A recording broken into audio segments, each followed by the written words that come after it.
사도행전의 역사는 교회가 새롭게 세워지는 교회가 위기와 싸워가는 그런 역사라고 볼 수도 있습니다. 우리가 잘 아는 것처럼 예수님께서 승천하신 후에 성령께서 임하셨고 그로 인하여서 새로운 예루살렘 교회 공동체가 세워졌습니다. 성령이 충만한 교회였고 예수님으로부터 직접 가르침을 받았던 사도들이 가르치고 이끄는 그런 교회였습니다. 그러니까 우리가 생각하기에는 그렇게 성령이 가장 충만했던, 역사상 교회 역사에서 가장 성령이 충만했던 교회, 그리고 사도들, 예수님의 가르침을 직접 받은 그 사도들이 지도하는 교회였으니까 아무 문제가 없어야 되는데, 그런데 쉴 새 없이 문제들이 생겨나게 되죠. 우리도 그렇습니다. 교회이든 개인이든 우리가 하나님의 자녀들이고 또 교회가 하나님의 자녀들의 믿음의 공동체예요. 하나님의 가르침을 따라서, 예수님의 가르침을 따라서 서로 사랑으로 하나 되어야 되는 그런 믿음의 공동체입니다. 그런데 그러면 아무 문제가 없으면 좋겠는데, 그런데 이 땅에 살아가고 있는 한 우리 개인이나 우리 교회나 문제들이 쉴 새 없이 생겨납니다. 중요한 것은 그 문제가 생기느냐 안 생기느냐 문제가 아니고 어차피 생겨나는 문제들인데 그 문제들을 어떻게 풀어나갈 것인가, 어떻게 극복해 나갈 것인가, 그 위기에서 교회를 어떻게 지킬 것인가 뿐만 아니라 그 위기를 극복함으로써 오히려 교회가 더 탄탄하게, 더 힘있게 왕성하게 성장해 나갈 것인가, 이게 중요한 겁니다. 그러니까 문제가 아니고 문제를 어떻게 해결할 것이냐가 문제인데요. 그런데 그 문제를 잘 해결하는 방법, 해결하기 위한 가장 기본적인 출발점, 그것은 문제의 원인 그리고 문제의 실태, 이것을 정확하게 보는 게 중요합니다. 그걸 인간의 눈으로 보는 것이 아니라 성령의 인도하심을 따라 믿음의 눈으로 그 문제를 정확하게 진단하는 것, 그것으로부터 출발합니다. 그리고 난 다음에 해결의 방향이 세워졌을 때 온 교회가 한 마음으로 문제를 해결해 가는 것, 이게 이제 중요한 거죠. 잘 아는 것처럼 초대교회가 처음 이제 막 복음을 전하기 시작하고 교회가 왕성해졌습니다. 그러다가 이제 성전 미문 사건이 있었잖아요. 미문 사건에서 그 지체장애인을 치유하고 나서 큰 위기가 닥쳤죠. 베드로와 요한이 끌려갔습니다. 그리고 풀려났습니다. 위협을 당했죠. 절대로 예수 복음 전하지 말라고. 그런데 그들이 더 하나님께 간절히 기도하면서 말씀을 전할 수 있게 해달라고 기도하고, 그리고서 그들이 더 열심으로 복음을 전하게 됩니다. 교회가 더 부흥하게 되죠. 그리고 교회 공동체가 더 탄탄해집니다. 그런데 그때 우리가 잘 아는 것처럼 아나니아와 삽비라 사건이 터져버립니다. 그래서 그들이 교회 공동체를 속이고 교회 공동체 안에서 나를 앞세우는 그런 잘못된 흐름이 생겨나게 된 겁니다. 이거 내적으로 닥친 큰 위기였죠. 그런데 그 문제가 사도들에 의해서 또 성령의 인도하심을 따라 단호하게 그걸 끊어냅니다. 내적으로 생겨날 수 있는 부정적인 분위기를 완전히 끊어내죠. 그리고 났더니 교회가 다시 부흥의 길로 나아가게 됩니다. 자, 그러다가 복음이 계속 전파되는 걸 보고 또 대제사장들이 사도들을 붙잡아다 가두었고 성령께서 풀어줬는데 그들이 또 다시 잡아가서 이튿날 채찍질을 하고 그렇게 힘들게 만들었죠. 그럼에도 불구하고 그들은 나가서 또다시 복음을 전하게 됩니다. 힘있게 복음을 증거하게 됩니다. 자, 그런데 그 무렵에 또다시 문제가 생기죠. 자, 먼저 외부에 핍박이 가해졌는데 기도로 이겨냈습니다. 그런데 내부적으로 아나니아와 삽비라 사건이 터졌습니다. 내적으로 또 극복해냈습니다. 성령의 인도하심을 따라. 그리고 다시 이번에 핍박이 가해져서 채찍질을 맞고 말았습니다. 또다시 복음을 전합니다. 힘있게 기도하면서 극복해 나갑니다. 그랬더니 이번에는 또 내적인 문제가 이번엔 생겨나게 됩니다. 연이어서 이런 문제가 계속 생겨나게 되지요. 오늘 바로 그 문제, 내적으로 생겨난 문제들인데요. 자, 이제 오늘 말씀 6장 1절 말씀부터 같이 한번 봅시다. 다 같이 읽습니다. 시작. 그때 제자가 더 많아졌는데 헬라파 유대인들이 자기의 과부들이 매일의 구제에 빠짐으로 히브리파 사람을 원망하니. 아멘. 제자가 더 많아졌습니다. 교회가 더 부흥하게 된 겁니다. 교회가 더 부흥하게 됐는데 문제가 생긴 겁니다. 글씨가 좀 희미해서 조만간에 이걸 수리를 해야 될 텐데, 어쨌건 노란 글씨로 되어 있는 헬라파, 히브리파, 파벌이 생긴 거예요. 그리고 그들 사이에 갈등이 생긴 겁니다. 헬라파 유대인들이 있고 히브리파 유대인들이 있었다. 그건 누구를 말하느냐? 헬라파 유대인들은 헬라어를 쓰는 사람들이고 히브리파 유대인들은 히브리어를 사용하는 사람들이에요. 똑같은 당시 아람어, 똑같은 유대인들인데 과거 이제 아픈 역사가 있었죠. 바벨론 포로로 끌려갔다가 돌아오는 과정, 그리고 그 후에 이 시리아의 통치를 받고 이런 어려움 속에서 예루살렘 가나안 땅에서 살 수 없게 된 많은 사람들이 지중해 연안에 있는 그리스인들이 개척한 도시국가들로 사방으로 흩어져서 거기서 장사하면서 주로 많은 사람이 먹고 살았습니다. 이 디아스포라 유대인들, 즉 흩어진 유대인들입니다. 그들이 이제 그곳에서 살다가 나이 들게 되면 사람들이 고향에 가서, 특히 그들에게 있어서 예루살렘 성전은 굉장히 중요한 신앙의 중심지였기 때문에 어떻게 해서든 예루살렘에 가서 생을 마감하고 싶어 하는 사람들이 많았습니다. 그래서 나이 드신 분들이 예루살렘으로 이사를 와서 예루살렘 성전 주변에서 살아갑니다. 부자들도 있었겠지만 대다수가 나이 들고 홀로 된 노인들, 이런 분들이 많아서 가난한 사람들도 많았던 겁니다. 그런 사람들이 함께 있습니다. 그런데 그들이 언어가, 그 사람들이 지금 그렇게 디아스포라 흩어져서 살아가기 시작한 지가 몇백 년 됐거든요.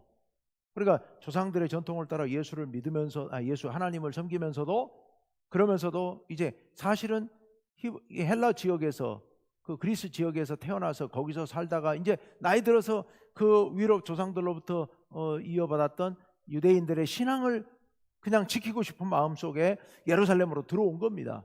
그런데 어려서부터 쓰던 언어, 그 헬라식 문화, 그 당시 헬라 문화가 이제 세계 문화였으니까, 그래서 그런 문화, 이런 것에 몸에 아주 배 있는 사람들이에요. 그런 사람들이 갑자기 예루살렘에 들어온다고 해서 히브리 땅에 살고 있었던 유대 땅에 살고 있었던 그 히브리파 사람들과 금방 하나가 되지는 못하는 거죠. 자, 근데 그 교회 안에서까지도 그렇게 되다 보니까 이게 좀 구분이 됐던 것 같아요. 근데 이제 이 헬라파가 가만히 보니까 자신들 무리 속에 있는 노인들이 이 교회가 이제 헌금으로 갖고 가난한 노인들의 식사 대접을 했던 것 같아요. 여기서 말하는 구제는 식사 대접을 얘기합니다. 식사 대접을 매일 이렇게 식사를 대접했던 것 같아요. 근데 거기서 자꾸 이 헬라파 노인들이 소외되는 상황이 벌어지게 된 거죠. 그래서는 안 되지만 이게 이제 교회가 막 새롭게 막 부흥하다 보니까 이게 아직 체계가 안 세워진 겁니다. 교회 안에 여러 가지 문제점들이 생겨나기 시작한 거죠. 그렇죠. 어떤 공동체든지 구성원들이 갑자기 많아지게 되면 요거 정신이 없죠. 그거 별 개념도 없었고 그냥 그저 예수 부활했다는 복음 전하고 새로 들어온 사람들 세례주고 이러 하다 바쁘다 보니까 미처 챙길 여력이 없는 겁니다. 그래서 이제 그런 문제가 생겨나게 된 거죠. 그래서 이 헬라파 유대인들이 히브리파 사람들을 원망을 합니다. 여러분, 이거요, 우리가 언뜻 생각하면 쉬운 문제 같지만 굉장히 어려운 문제가 생긴 겁니다. 왜냐하면 문제가 생겼잖아요. 구제에 빠졌잖아요. 그럼 얘기하면 되잖아요. 얘기를 하고, 그리고 이런 사람들이 있는데 좀 같이 좀 해주면 좋겠다, 이렇게 해서 해결해 가면 되잖아요.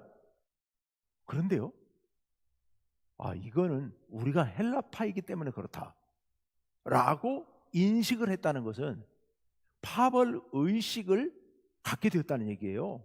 여러분, 이 파벌 의식이 생겼다는 것 자체부터가 이 교회 안에 심각한 문제가 시작이 된 겁니다. 그래서 그것까지는 그나마 그래도 괜찮은데 원망을 하기 시작했다. 원망을. 니들이 다 해먹냐? 막 이리 된 거예요. 우리 노인들은 어떡하냐? 이렇게 되니까 이건 교회 안에 정말 보통 문제가 아닌 거죠. 심각한 문제가 생긴 겁니다. 이 문제를 어떻게 해결하느냐? 하여튼 어떻게 해결을 했는데 그 결과가 7절에 있어요.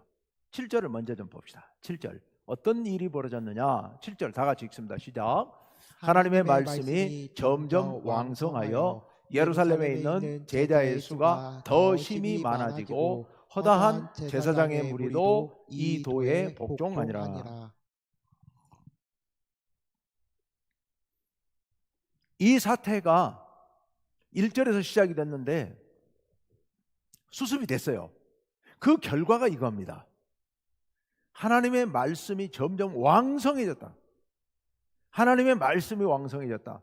이 말은 복음이 더 왕성하게 선포되고 교회 안에서도 말씀의 역사가 일어나고, 그래서 예루살렘에서 예수님을 믿는 제자의 수가 더 심히 많아지고 심지어는 제사장의 무리도 이 도에 복종했다. 이 당시 제사장 그러면 성전 권력자들 이렇게만 생각하면 안 되는 게요. 제사장들이 이제 많았죠. 당시 이제 혈통상으로 가문상으로 레위 지파 제사장들이 많이 있는데 그 중에 사두개파를 형성하고 성전 권력을 장악하고 있는 사람들은 몇 무리 특권층 몇 사람이고, 다수의 신분상의 제사장들이 있죠. 혈통적으로 제사장들, 그 사람들은 완전히 소외돼 가지고 사실은 유대 땅에서 유대 민족들 중에서 제사장 무리들이 가장 가난했던 사람들입니다. 그 사람들은 땅도 세습받지 못했기 때문에, 그러니까 굉장히 가난한 사람들이에요. 자, 이런 사람들, 소외된 사람들이에요. 이런 제사장의 무리가 아마 복음을 듣고, 여기서 이 도에 복종했다. 이 도는 복음을 얘기하죠. 예수 그리스도의 복음, 이 복음에 복종했다. 즉 복음을 듣고 예수님을 믿게 되었다라는 얘기입니다. 정말 깜짝 놀랄 일이죠. 교회가 흔들릴 수 있는, 교회가 파벌을 이루어가지고 까딱하면 분쟁이 일어날 수 있는 그런 큰 위기 상황이었는데, 결과적으로 오히려 더 말씀이 더 왕성해졌고 제자의 수가 허다하게 많아졌고 또 제사장들까지도 들어오게 되는 이런 놀라운 부흥의 역사가 일어나게 된 겁니다. 어떻게 이렇게까지 될 수 있었을까? 자, 이제 우리 그 문제를 어떻게 해결해 가는지 2절로 되돌아가서 봅시다. 다 같이 읽습니다. 시작. 12사도가 모든 제자를 불러 이르되 우리가 하나님의 말씀을 제쳐놓고 접대를 일삼는 것이 마땅하지 아니하니. 아멘. 12사도가 모든 제자를, 여기 제자는 누구냐? 누가복음과 사도행전을 누가가 썼잖아요. 누가복음과 사도행전에서는 사도와 제자가 구분되어 있습니다. 다른 복음서 마태, 마가, 요한에서는 제자 그러면 12제자 포함해서 다른 제자까지 이야기하지만, 누가복음과 사도행전에서는 12명은 원래 12명, 그 12명은 사도라고 부르고, 그리고 나머지 예수 믿는 성도들, 오늘날 말하는 성도들을 모두 제자라고 부릅니다. 예수님의 제자다 이렇게 불러요. 그래서 자, 사도가 전 성도를 다 불러 모은 거예요. 불러놓고 한 말이 이겁니다. 여러분, 이 말씀을 잘 보셔야 됩니다. 우리가 사도들이에요. 사도들이 하나님의 말씀을 제쳐놓고 접대를 일삼는 것이 마땅하지 아니하니. 여러분요, 생긴 문제가 뭐였죠? 헬라파와 히브리파 사이의 갈등이었어요. 접대 문제를 둘러싼 헬라파와 히브리파 사이의 갈등. 그 문제의 원인은 지금 사람이 갑자기 많아지다 보니까 교회 안에 질서가 아직 안 잡혀가지고 누구는 막 많이 대접이 되고 어떤 사람은 대접받지 못하는 이런 일들이 벌어지게 된 겁니다. 업무가 체계화되지 않아서 생겨난 이런 문제들이지요. 그래서 그 문제로 인해서 촉발되어 가지고 그 문제 이전에 어찌 보면 헬라파와 이 히브리파가 감정적으로 하나 되지 못하는, 하나님 사랑 안에서 교회가 하나 되지 못하는 이런 문제들이 생겨나고 있잖아요. 이런 복잡한 문제들을 생겨났는데, 그런데 사도들이 하는 얘기는 그것과는 좀 동떨어진 얘기를 하고 있어요. 그렇죠.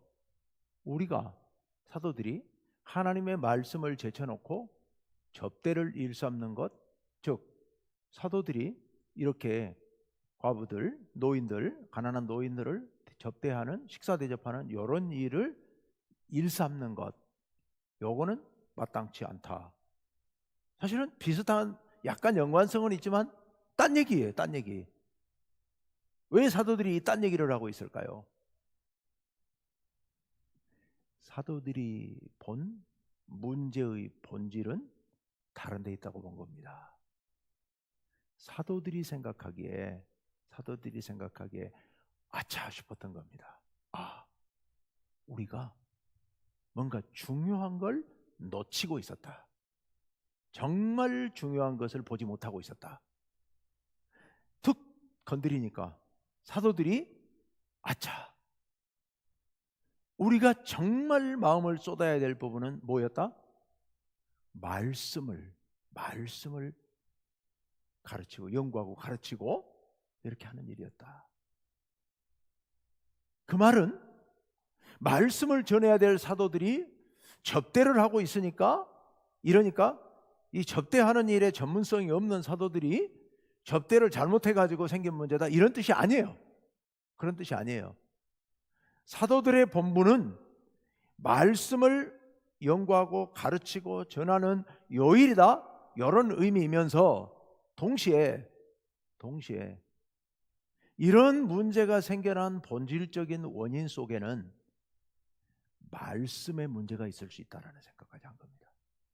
교회가 하나 되지 못하고 분열이 되고, 그리고 이런 갈등 원망이 생겨나는 데는 근본적으로 말씀을 바로 가르치지 못한 데 문제가 있을 수 있다. 여기까지 생각을 한 거죠. 그러니까 문제를 현상만 본 게 아니고요, 문제가 발생했을 때 그 문제가 중요한 게 아니라 그 문제 밑바닥에 깔려있는 가장 본질적인 부분, 이것을 제자들이 바로 파악을 한 겁니다. 그걸 바로 알아채고서 요걸 해결해야 된다는 생각을 한 거죠. 어떻게 하면 구제를 빠짐없이 골고루 잘할 것인가, 요게 관심사가 아니었고, 본질적인 문제인 하나님의 말씀의 문제가 있었고, 사도들의 사명에는 바로 그 부분이, 요거는 누구도 할 수 없는, 사도들만이 해야 하는 그런 일인데 요거를 우리가 소홀히 했구나, 그래서 문제가 생긴 거구나 라는 인식을 하게 된 겁니다. 우리가 교회 안에 어떤 문제가 생길 때 우린 늘 문제가 딱 생기면 그 문제를 보게 돼 있죠. 그러나 세상 일도 그렇고 교회 일도 그렇고 그렇게 접근해 가면 문제가 본질적으로 해결이 안 됩니다. 그래서 언제나 문제를 볼 때는 나타난 현상만 볼 게 아니라 그 배후에 있는 문제가 뭐가 있는지, 그 배후의 근본적인 원인은 뭐가 있는지 우리가 그걸 깊이 생각해 봐야 됩니다. 그런데 그거를 인간적으로 논리적으로 분석한다고 되는 게 아니고 하나님 앞에 기도하면서 주님, 이 문제 이거 어떻게 해야 될까요? 하나님께 기도하고 묻고 하나님의 말씀에 비추어서 깊이 생각할 때 길이 보이고 문제의 원인이 보이고 해결책이 보이는 겁니다. 우리가 늘 그 생각을 해야 됩니다. 교회 안에 이런 갈등이 생기면, 어느 공동체나 이런 문제는 생길 수 있으니까, 이런 문제가 생기면 우리에게 부족한 것은 무엇인가? 더불어서 이런 갈등들은 많은 부분 사탄이 뒤에서, 악한 영이 뒤에서 교회를 흔들기 위한 가장 좋은 방법이 사람들 간의 감정을 자극해서 충돌하게 만드는 거, 이거 정말 가장 손쉬운 방법이죠. 사탄이 사용하는 가장 쉬운 방법이에요. 그래서 우리가 교회 안에 분란이 생기면 사람들은 흔히 헬라파가 히브리파를 미워하고 히브리파는 헬라파를 미워하면서 서로 흠잡고 싸우게 됩니다. 그러면 안 된다는 거죠. 그렇게 하면 안 되고 우리를 이간질하고 우리를 흔들고 있는 악한 영을 분별하고 그것을 미워하는 거 해야 되는 겁니다. 저 사람이 악한 영이 씌어서 저 사람을 미워해. 그게 아니에요. 그게 아니요. 그런 뜻이 아니고 사람들을 움직여서 갈등하게 만드는 그 배후에 있는 악한 영을 우리가 파악하고 그것을 미워하고 거기에 흔들리지 않아야 된단 말이죠. 그래야 문제가 해결이 되고요. 그래야 문제가 해결이 됩니다. 그래야 우리가 서로 사랑할 수 있게 되고 또 회개할 수 있게 되고 문제를 풀어나갈 수가 있게 되는 겁니다.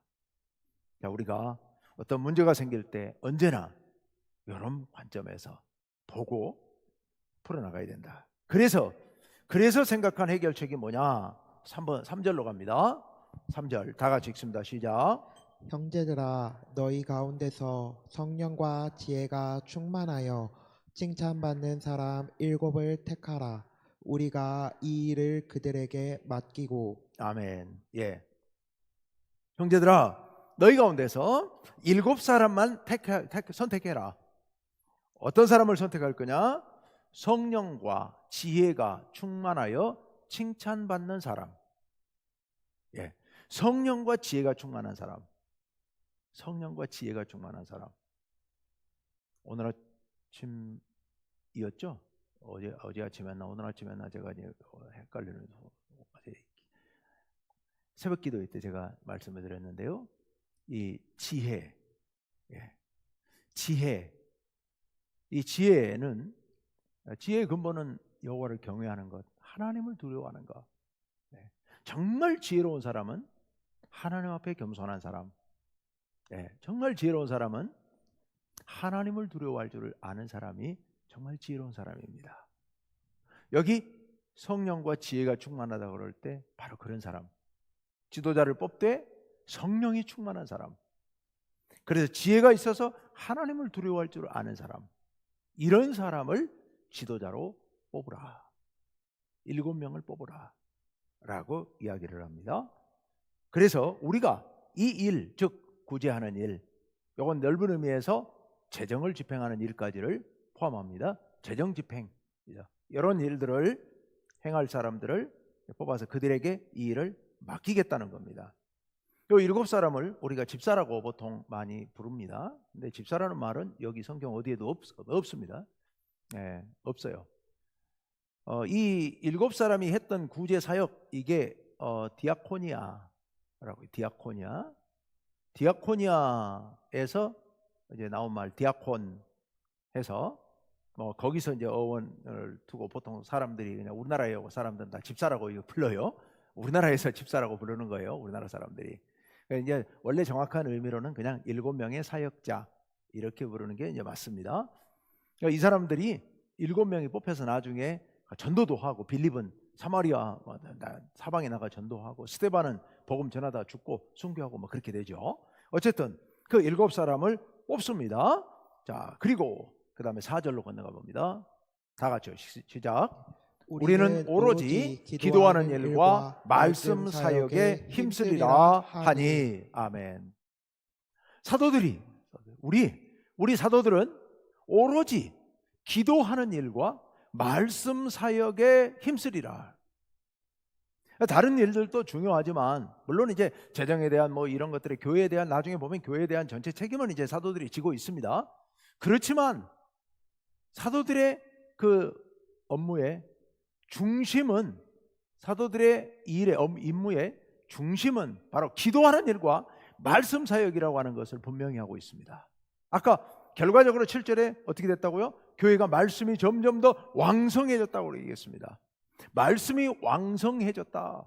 그 이유가 바로 여기에 있는 거죠. 오로지 사도들은 기도하는 일하고 말씀 사역에만 힘쓰겠다. 예. 그래서 실제로 그렇게 됐고, 그래서 교회 안에 말씀이 왕성해졌고 더 많은 숫자가 주님을 믿게 되는 그런 역사가 일어났던 겁니다. 우리가 이건 목회자들만 그렇다는 뜻은 아닙니다. 이거 여러분 좀 더 넓게 확장해서 해석해 본다면 우리 역시도 우리의 삶에 있어서 아주 중요한 본질적인 부분들은 우리도 역시 기도하는 일, 또 말씀을 읽고 말씀을 묵상하고 이렇게 하는 일은 우리 신앙생활에서도 중요합니다. 교회에서도 그 어떤 일보다 중요한 일은 바로 이 기도하는 일, 그리고 말씀을 듣고 말씀을 읽고 연구하고 또 배우고 가르치고 이런 일들, 이게 그렇게 중요한 일이라고 하는, 가장 중요한 일이라고 하는 거, 우리가 그거 잊어버리면 안 됩니다. 목회자들은 특히나 이런 일에 집중할 수 있도록 기도하고 또 말씀 준비해서 말씀을 전하고 하는 일에 집중할 수 있도록 우리가 그렇게 생각하고 하는 것도 또한 필요합니다. 말씀에 집중해서 목회자들이 말씀 가운데 푹 젖어서 살아갈 수 있도록 그렇게 우리가 또 준비하고 또 그렇게 뒷받침을 할 수 있도록 그렇게 하는 것 굉장히 중요합니다. 젊은 사역자들은, 젊은 목회자들은 공부할 수 있는 길도 우리가 좀 열어줄 수 있어야 되고요. 가능하면 공부해서 배울 수 있는데 또 배우고 그렇게 하고 또 연구하고 할 수 있도록. 저도 올해는 제가 사도행전 강해를 하겠다고 딱 시작하는 하고 한 주 만에 그 사도행전 올해 이제 뭐 세계 로잔 대회라는 게 있어요.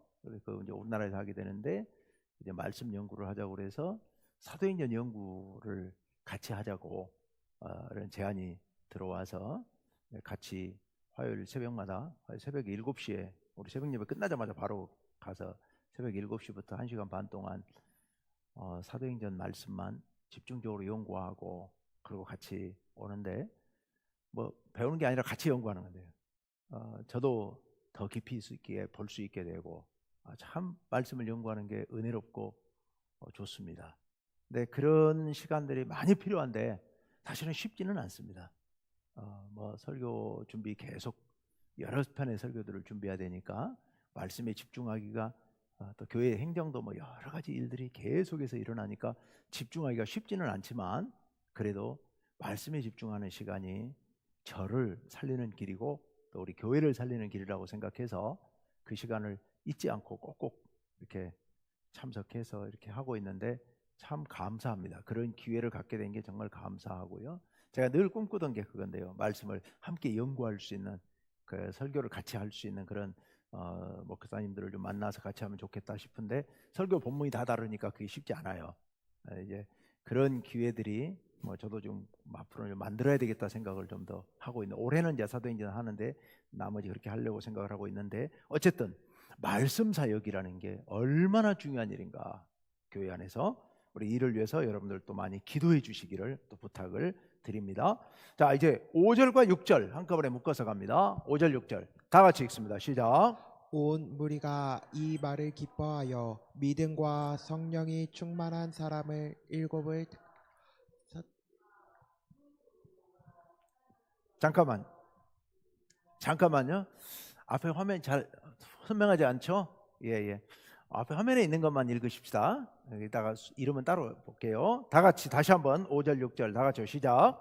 온 무리가 이 말을 기뻐하여 믿음과 성령이 충만한 사람 일곱을 택하여 사도들 앞에 세우니 사도들이 기도하고 그들에게 안수하니라.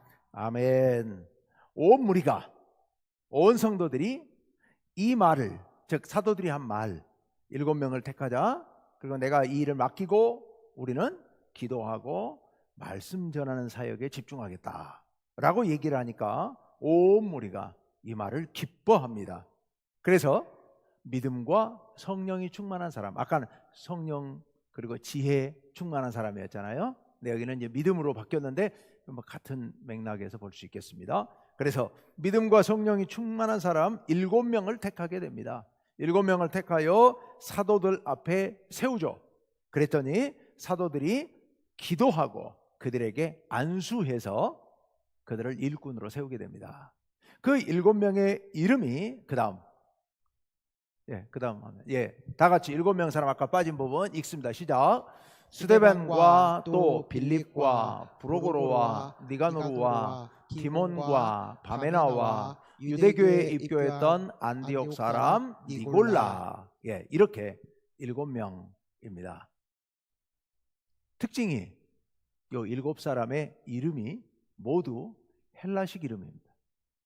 헬라식 이름이에요. 그 말은 곧 무슨 의미냐? 다 헬라파. 예수님의 제자들 12명은 전부 히브리파예요. 전부 그러면 갈릴리 주변에 살던 사람들, 그 사람들을 예수님 제자로 따라다니던 사도들 12명 히브리파예요. 그런데 지금 여기 요 7명은 전부 헬라파. 그런데 히브리파가 불만이 있어요, 없어요? 불만이 없어요. 히브리파가 불만이 없어요. 헬라파 대표 7명을 뽑은 거예요. 그런데 히브리파가 거기에 대해서 전혀 불만이 없어요. 그거 다 합당하게 인정하고 받아들인 거예요. 갈등을 해결하고 넘어선 겁니다. 온 교회가 한마음이 되어서 재정에 대한 모든 일들을 새로 들어온 저 외국에서 들어온 이 헬라파에게 다 맡겨버리고, 그리고서 함께 기도하고 말씀 전하고 함께 나가 복음 전하고 이런 일에 더 집중하게 되었다는 얘기입니다. 자, 그래서 그 결과로 아까 우리가 봤던 것처럼 7절에 놀라운 역사가 그 교회 가운데 있었다는 겁니다. 말씀이 왕성해지고 제자의 수가 많아지고, 그리고 제사장의 무리까지도 이 도에 복종하게 되는 이런 놀라운 역사가 그들 가운데 일어나게 된 겁니다. 다시 한번 되짚어 봅니다. 교회 안에 심각한 위기 문제가 발생했습니다. 갈등 상황이 발생했습니다. 그런데 그 문제를 해결해 가는데 사도들은 문제의 현상만 본 게 아니라 문제의 본질적인 것을 보았다. 자, 교회에 문제가 생겼다. 이건 무슨 문제냐? 결국 말씀의 문제고 기도의 문제였다. 그래서 그 일에 사도들이 더 집중하기 위하여서 7명의 사역자를 뽑았다. 7명의 사역자들, 그 불만을 품고 있었던 헬라파 사람들 중에서 7명을 모두 뽑아서 그들에게 기도하고 안수해서 그들에게 재정에 대한 권한들을 맡기고, 물론 뭐 사도들이 그것에 대해서 책임은 졌겠습니다만은, 책임지고 감독은 했겠습니다만은, 어쨌건 그렇게 해서 그들에게 재정적인 것을 맡기고 사도들을 중심으로 온 교회가 말씀에 집중하고 기도에 집중했다. 그랬더니 교회가 더 왕성하게 부흥하는 역사가 일어나게 되었다라는 말씀이 오늘 말씀입니다. 오늘날 우리도 이 말씀이 주는 교훈이 굉장히 중요하죠. 오늘 우리도 교회 공동체 안에서, 또 여러분 가정 공동체 안에서, 그 밖에 어떤 공동체에서든지 문제는 언제든지 생길 수 있다. 그런데 그런 문제가 생길 때 우리가 어떻게 해결해 나갈 것인가, 오늘 이 말씀을 통해서 교훈을 얻고, 이 말씀을 우리가 이 말씀처럼 오늘 우리도 기도하고 또 말씀에 집중하고, 이것이 저의 중심 사역이지만 동시에 온 교회가 또 모든 공동체가, 믿음의 공동체들이 집중해야 될 가장 중심 중의 중심이다. 이게 약해지면 교회가 문제가 생길 수 있다라는 것 깊이 생각하시고, 또 우리 교회도 그런 교회, 우리 공동체가 그런 공동체 될 수 있게 해달라고 간절한 마음으로 기도하시기를 부탁을 드립니다. 우리 이 시간 함께 기도하겠는데요, 우리 그렇게 기도합시다. 주님, 우리가 눈에 보이는 현상에만 집중하지 말게 하시고 문제의 본질을 보게 하옵소서. 그리고 기도와 말씀 사역, 이 사역이 우리의 삶에서, 우리 공동체에서, 또 교회에서 정말로 중요한 사역이라는 것을 깊이 깨닫고 그 일이 우리 교회 안에서 이루어지게 하시고 우리 공동체 안에서 이루어지게 하옵소서. 그래 기도하시기를 바랍니다.